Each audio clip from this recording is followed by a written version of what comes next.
Bonjour tout le monde et bienvenue sur les tutos du studio IMAX Pictures. Je vais donc vous montrer comment nous avons réalisé les pièces de ce costume une à une et surtout comment leur avoir appliqué l'effet glossy à multiples reflets qui nous donne à peu près ceci. Voilà, alors on va commencer tout de suite. Hop, donc vous avez ici votre silhouette que vous aurez détourée au préalable avec l'outil plume. Donc nous allons créer un nouveau calque au-dessus de votre silhouette, que l'on va appeler tout simplement le bras. Vous allez venir saisir la couleur qui vous intéresse, donc dans mon cas c'est le rouge. Vous prenez l'outil plume et ici vous avez deux petites icônes concernant cet outil et vous choisissez le premier qui est en fait une forme de remplissage automatique avec la couleur de votre choix. Donc vous allez avoir besoin de la touche Alt et de la touche commande, vous allez voir dans quelques instants comment procéder. Alors vous allez appliquer un premier point d'ancrage ici, un deuxième ici, et sans relâcher le curseur, vous allez étirer sur la droite et appliquer une courbure au plus près de votre bras. Vous venez ici, vous maintenez la touche Alt et vous cliquez pour supprimer le bâtonnet de direction. On vient appliquer un deuxième point d'ancrage ici, on relâche, on supprime, un autre point d'ancrage ici que l'on étire vers le haut, afin de suivre la courbure du coude au plus près. On vient supprimer le bâtonnet de direction en maintenant la touche Alt comme d'habitude.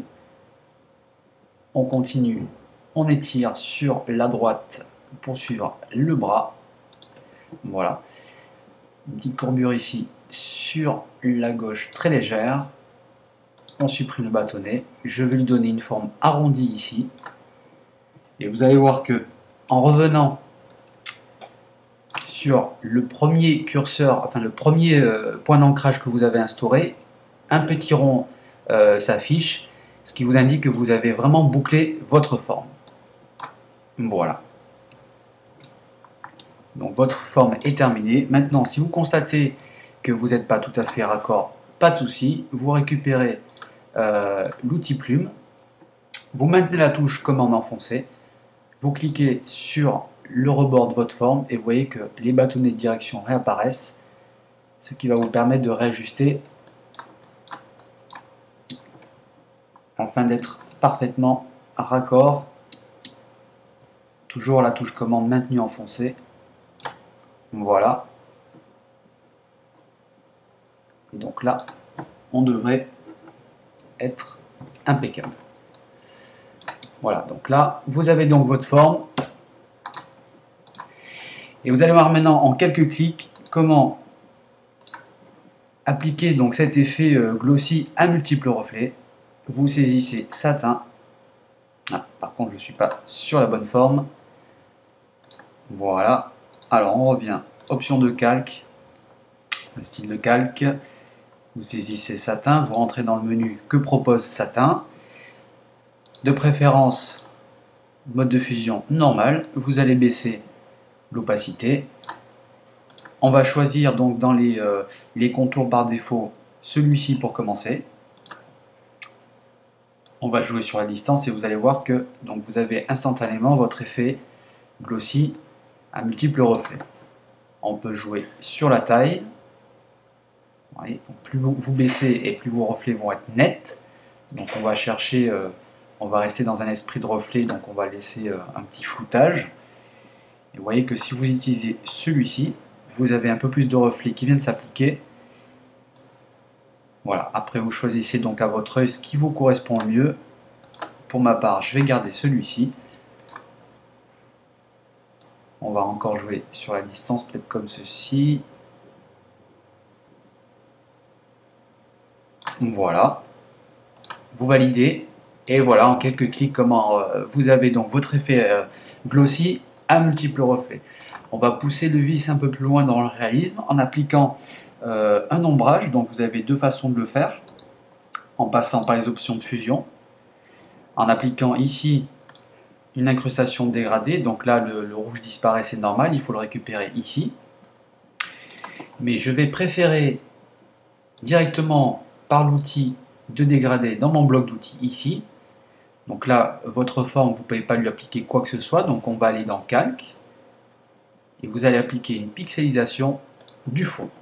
Et là, votre forme est prête à recevoir tous les effets que vous souhaitez. Donc, je préfère cette manipulation pour avoir un peu plus de maîtrise et de champ d'action. Alors, si vous approchez tout près de votre forme, votre dégradé, votre ombrage va être plus prononcé. Et plus vous éloignez, et plus il va être léger. Donc on va inverser le sens de direction de mon dégradé ombragé. Voilà, en supposant que la lumière vient sur la gauche. Donc vous allez voir que si je m'éloigne, c'est plus léger. Voilà. Donc on va appliquer comme ceci un ombrage le plus réaliste possible, je dirais le plus crédible. Un peu trop prononcé à mon goût. Voilà, on va rester comme ceci. Donc, on va appliquer un ombrage de cette forme sur le corps. Vous voyez, parce que si on ne l'applique pas, c'est trop net et c'est pas du tout réaliste. Donc on va appliquer une ombre portée. On va changer évidemment l'angle de direction, puisque là vous voyez que on n'est pas bon du tout. Voilà, toujours en supposant que la lumière vient de la gauche. Et vous voyez que c'est déjà plus réaliste comme ceci. Et bien sûr là vous pouvez jouer et sur la distance,